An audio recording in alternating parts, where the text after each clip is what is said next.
Subscribe करिए hi-fi study channel को, bell icon को प्रेस कीजिए लेटेस्ट वीडियो अपडेट सबसे पहले पाने के लिए। हेलो दोस्तों, एक फिर से आप सभी का बहुत बहुत स्वागत करता हूं आपके अपने चैनल हाईफाई स्टडी पे। दोस्तों आज की जो वीडियो है वो आप सभी के लिए बहुत इंपॉर्टेंट है। चुन चुन के यहाँ पर आप सभी के लिए जो क्वेश्चन हैं वो बेसिकली हैंड राइटिंग से लिख लिख के मंगवाए जा रहे हैं आप सभी के लिए। बहुत इंपॉर्टेंट है दोस्तों ये आप सभी के लिए। डीएलएड फोर्थ सेमेस्टर शांति शिक्षा के लिए यहाँ पर मैं कुछ क्वेश्चन आप सभी के लिए लेकर के आया हूँ जो लगभग प्रीवियस में कभी ना कभी पूछे गए हैं। बहुत इंपॉर्टेंट है और ये क्वेश्चन जो है सारे के सारे ठाकुर पब्लिकेशन से आपके ढूंढे गए हैं, क्वेश्चन बुक से ढूंढे गए हैं। ये कहीं से आपको सीरीज के क्वेश्चन नहीं है ना कहीं के क्वेश्चन, ये वहाँ से चुनिंदा क्वेश्चन जो थे वो उठाए गए हैं। दोस्तों सबसे इंपॉर्टेंट है, एक अलग ही भाषा में यहाँ पर ये क्वेश्चन का आंसर दिया गया है, बिल्कुल अलग तरीके से दिया गया आपको जो कि समझ में भी आएगा और आराम से आप लिख सकते हो, जिससे जो एग्जामिनर है वो संतुष्ट होगा और नंबर आपको पूरे के पूरे देगा। अगर वो क्वेश्चनों से संतुष्ट होता तभी आपको पता है ना नंबर पूरे देता है, वरना तो कहानी तो कोई भी लिख के चलाता है। बात करते हैं यहाँ पर दोस्तों पहले क्वेश्चन की, शांति शिक्षा का अर्थ बताना है या शांति शिक्षा किसे कहते हैं, ठीक है ना, इसका अर्थ बताना है या फिर शांति शिक्षा क्या होता है। अगर किसी भी प्रकार से आपको क्वेश्चन पूछा जाता है तो आंसर आपको सिर्फ यही लिखना है। क्या लिखना है कि शांति से हमारा अभिप्राय एक ऐसी स्थिति से है, एक ऐसी स्थिति वहाँ पर पैदा करना जो शांति हो, शांति वातावरण जिसमें मानव व्यवहार विशिष्ट हो जाता है। मानव का जो व्यवहार होता है वो विशिष्ट हो जाता है, इसे मानव की सहज प्रवृत्ति भी कहा जाता है, वह शांति शिक्षा है। समझ रहे ना, थोड़ी सी आपके लाइन में पूरा क्वेश्चन का जो आंसर है वो समाहित है और इस तरह से अगर पढ़ेगा एग्जामिनर तो वो समझ जाएगा कि हाँ बच्चे को बहुत ज़्यादा ज्ञान है। उसने बहुत ही सटीक शब्दों में लिखा हुआ है कि शांति से हमारा अभिप्राय एक ऐसी स्थिति से है जिसमें मानव व्यवहार विशिष्ट हो जाता है, इसे मानव की सहज प्रवृत्ति भी कहा जाता है। और उसके बाद बात करते हैं, अगर हम किसी एक परिभाषा या किसी एक वैज्ञानिक के अनुसार अगर हम लिख देते हैं कि वॉर स्टीकर के अनुसार अगर बात करते हैं शांति शिक्षा का अर्थ उन्होंने क्या बताया है वॉर स्टीकर के अनुसार, तो यहाँ पर शांति शिक्षा से आशय सीखने की उस प्रक्रिया से है। शांति शिक्षा से आशय सीखने की उस प्रक्रिया से है जिसका उद्देश्य क्रियाशील व्यक्ति के आत्मसिद्ध तथा विवादों के तार्किक समाधान से प्रारंभ है। ये किसने कहा था? वार स्टीकर के अनुसार है। देखिए वार स्टीकर के अनुसार आप लोग काफ़ी वैज्ञानिकों के अनुसार आप लोग एक एक याद कर लीजिएगा, लगभग 2 जरूर याद करिएगा। शांति शिक्षा का अर्थ या परिभाषा 2 जरूर याद करिएगा, जिससे आप एक अगर आपके उस टाइम पे याद रहता है तो आप आराम से लिख सकते हो। दूसरा नंबर क्वेश्चन आता है यहाँ पर कि शांति शिक्षा के उद्देश्य बताना है। तो शांति शिक्षा के उद्देश्य जो है जो अलग अलग वैज्ञानिकों के अनुसार यहाँ पर एक एक उद्देश्य या 2 उद्देश्य मैंने लिख दिए हैं, क्योंकि अति लघुत्तरी में आता है दोस्तों आपका 1 नंबर का प्रश्न बनता है, पूरा पेपर आपका 25 नंबर का होता है। तो यहाँ पर एक एक अगर इतना आप लिख दोगे ना तो एग्जाम में संतुष्ट हो जाएगा। निम्न उद्देश्य है यहाँ पर, सबसे पहले बात करते हैं कि डॉक्टर पीवी नायर के अनुसार, डॉक्टर पीवी नायर के अनुसार शांति शिक्षा के उद्देश्य क्या बताया है उन्होंने। एक उद्देश्य यहाँ पर मैंने इंक्लूड कर दिया है क्योंकि छोटा सा क्वेश्चन है, 1 नंबर का क्वेश्चन है तो उतना भारी भरकम लिखने की जरूरत नहीं पड़ती है। बालकों में सह अस्तित्व की भावना को विकसित करना ही शांति शिक्षा का उद्देश्य है। सिंपल सा, देखिए सिंपल सा है ना कि शांति शिक्षा का एक उद्देश्य क्या लिखना है। डॉक्टर पीवी नायर के अनुसार कहा है कि बालकों में सह अस्तित्व की भावना को विकसित करना ही क्या होता है, शांति शिक्षा होता है। दूसरा अगर बात करते हैं यहाँ पर कि प्रोफेसर के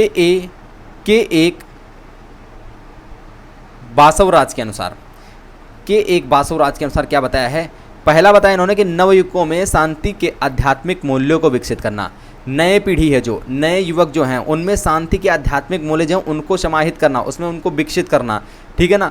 और दूसरा उन्होंने कहा है कि बालकों में अंतर्राष्ट्रीय सद्भावना विकसित करना। ये क्वेश्चन आपका काफ़ी बार बहुविकल्पी में भी पूछा गया है कि बालकों में अंतर्राष्ट्रीय सद्भावना विकसित करना किसने कहा था, तो यहाँ पर ठीक है ना, तो आपका काफ़ी बार ये क्वेश्चन आया हुआ है। क्वेश्चन नंबर 3 यहाँ पर दोस्तों ये बनता है कि मूल्य की एक परिभाषा लिखिए। तो आपको पता है कि वैल्यू शब्द का उद्भव वैल्यूर शब्द से हुआ है, या अभी आपका बहुविकल्पी में भी प्रश्न बन जाता है कि वैल्यू शब्द का किस शब्द से उद्भव हुआ है, किस शब्द से बना हुआ है, तो वहाँ पर ऑप्शन आपका आता था ना वैल्यूर शब्द से हुआ है, तो वही दोस्तों यहाँ पर है। तो यहाँ पर अगर हम बात करते हैं मूल्य की एक परिभाषा के बारे में या एक वैज्ञानिक के बारे में, तो जॉन जे काने के अनुसार क्या बताया है। जॉन जे काने के अनुसार ये बताया गया कि मूल्य वे आदर्श हैं, मूल्य वे आदर्श विश्वास या मानक हैं, मूल्य वे आदर्श हैं या वे विश्वास या वे मानक हैं जिन्हें समाज या समाज के अधिकांश सदस्य ग्रहण किए हुए होते हैं। मतलब मूल्य क्या है, मूल वे आदर्श हैं या वे विश्वास हैं या वे मानक हैं जिन्हें समाज या समाज के अधिकांश सदस्य जो होते हैं, लगभग सदस्य जो होते हैं वो ग्रहण किए हुए होते हैं। किसका? मूल्य का। अगला हमारा क्वेश्चन हो जाएगा यहाँ पर क्वेश्चन नंबर 4। क्वेश्चन नंबर 4 यहाँ पर कहता है दोस्तों कि तनाव प्रबंधन कौशल से क्या अभिप्राय है। तनाव प्रबंधन कौशल से क्या अभिप्राय है, यानी शांति स्थापना की प्रक्रिया में तनाव का आना स्वाभाविक है। शांति स्थापना की प्रक्रिया अगर है तो उसमें अगर तनाव का आना है वो स्वाभाविक है, क्योंकि अशांति काल में क्या होता है, अशांति काल में लोगों द्वारा ऐसे कृत्य किए जाते हैं जिनका समाधान शांति काल में भी नहीं हो पाता है। ऐसी स्थिति में जो व्यक्ति शांति स्थापना का प्रयास करता है उसे अनेक प्रश्नों का सामना करना पड़ता है जो उसमें तनाव को उत्पन्न करते हैं। सिंपल सी परिभाषा आपकी होगी, इतनी आप लिख सकते हो। तनाव प्रबंधन कौशल से क्या अभिप्राय है, तो मतलब ये आपका एग्जामिनर कट नहीं करेगा दोस्तों, ठीक है ना। उसके बाद बात करते हैं यहाँ पर, अब यहाँ पर 2-3 क्वेश्चन लगातार जो होंगे वो बहुत ज़्यादा आपके लिए इंपॉर्टेंट होंगे और इनमें से काफ़ी सारे क्वेश्चन जो है वो आपके उठाए जा सकते हैं। प्रश्न जैसा कि यहाँ पर प्रश्न संख्या 5 है कि व्यक्तिक कौशल के चरण बताना है। व्यक्तिक कौशल के चरण कौन कौन से होते हैं, तो इनमें निम्न चरण होते हैं। कौन कौन से? आत्मानुशासन एक चरण होता है, एक सहयोग होता है यानी आत्मानुशासन की भावना, सहयोग की भावना, अनुकूलन, उत्तरदायित्व और सम्मान। ये सभी क्या होते हैं, ये व्यक्तिक कौशल के चरण होते हैं। व्यक्तिक कौशल के चरण कितने होते हैं? 5 होते हैं। आप ऐसे भी लिख सकते हो निम्न होते हैं या निम्न चरण होते हैं: अनुशासन, सहयोग, अनुकूलन, उत्तरदायित्व और सम्मान। जो कि यहाँ पर चरणों के बारे में सिर्फ पूछा गया है, उनके बारे में डिटेल में नहीं पूछा गया, अति लघुत्तरी का प्रश्न है। तो ऐसे 5 पॉइंटों में आप लिख दोगे, आंसर आपको 1 नंबर मिल जाएगा। यहाँ पर जो नंबर है आपका 1 नंबर का मिल जाएगा, जो कि 1 नंबर का ही होता है। प्रश्न संख्या 6, चिंतन कौशल के प्रकार बताना है। तो निम्न भागों में वर्गीकृत किया गया है किसको? चिंतन कौशल को। चिंतन कौशल को भी निम्न भागों में वर्गीकृत किया गया है।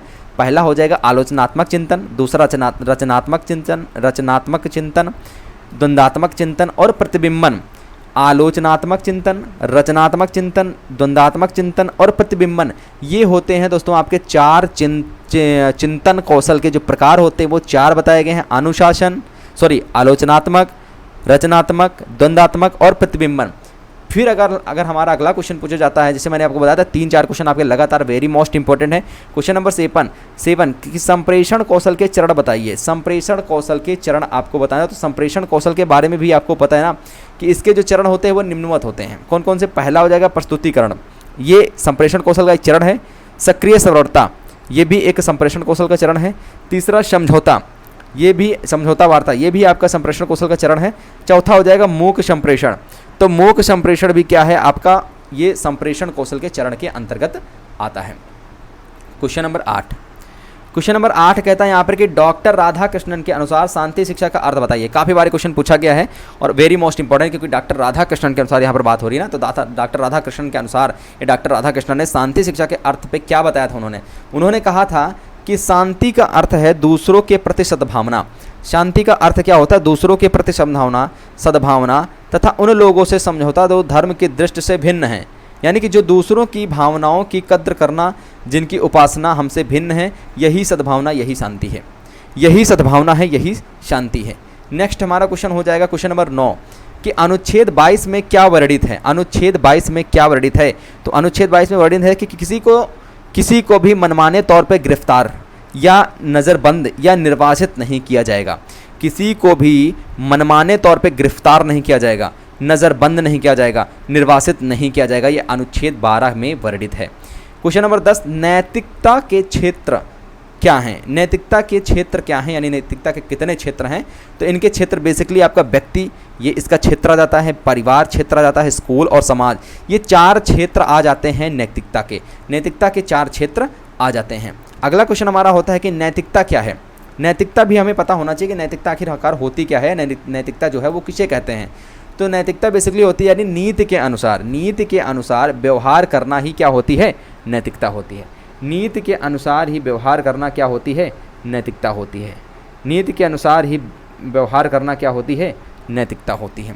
यानी कि बात करते हैं अगर यहाँ पर हम लोग की नैतिक शिक्षा के कोई 2 उद्देश्य बताइए, तो नैतिक शिक्षा के 2 उद्देश्य, आपका एक उद्देश्य हो जाएगा नैतिकता का विकास, उसके बाद आध्यात्मिक विकास। नैतिक शिक्षा के 2 उद्देश्य सबसे इंपॉर्टेंट हैं, नैतिकता का विकास होता है और एक आध्यात्मिक विकास होता है। 2 प्रकार से नैतिक शिक्षा से जो है वो विकास या 2 उद्देश्य होते हैं। अगला क्वेश्चन हमारा हो जाएगा 13 नंबर। काफ़ी बार क्वेश्चन पूछा गया, बहुविकल्पी का भी क्वेश्चन पूछा जाता है कभी कभी, कि संयुक्त राष्ट्र संघ द्वारा अंतर्राष्ट्रीय शांति वर्ष कब घोषित किया गया? तो 1986 को घोषित किया गया। कब किया गया था सर? 1986 को जो है संयुक्त राष्ट्र संघ द्वारा अंतर्राष्ट्रीय शांति वर्ष घोषित किया गया था। क्वेश्चन नंबर 14, तनाव कितने प्रकार का होता है? तो तनाव आपका पता है ना, 2 प्रकार का होता है, सकारात्मक तनाव और नकारात्मक तनाव। कभी हम पॉजिटिव चीज़ों को सोच के हम तनावग्रस्त रहते हैं, कभी हम नेगेटिव चीज़ों को सोच करके क्या रहते हैं, तनावग्रस्त रहते हैं। ठीक है ना, कभी हम लोग पॉजिटिव सोच के तनावग्रस्त रहते हैं तो कभी नेगेटिव सोच के हम लोग तनावग्रस्त रहते हैं। तो उम्मीद करते हैं ये छोटा सा सेशन आपको पसंद आया होगा, क्योंकि यहाँ पर इंपॉर्टेंट क्वेश्चन इंक्लूड किए थे मैंने, जो कि आपको मैंने शुरुआत में बता ही दिया कि किस पब्लिकेशन के थे, ठाकुर पब्लिकेशन के थे। ठीक है ना, वहाँ से चुनिंदा क्वेश्चनों को यहाँ पर उठा के आपके लिए रखा गया। तो उम्मीद करते हैं सेशन पसंद आया होगा। तो सेशन पसंद आया तो लाइक करिए, शेयर करिए दोस्तों मित्रों के साथ। मिलेंगे एक नए वीडियो के साथ। जय हिंद, वंदे मातरम।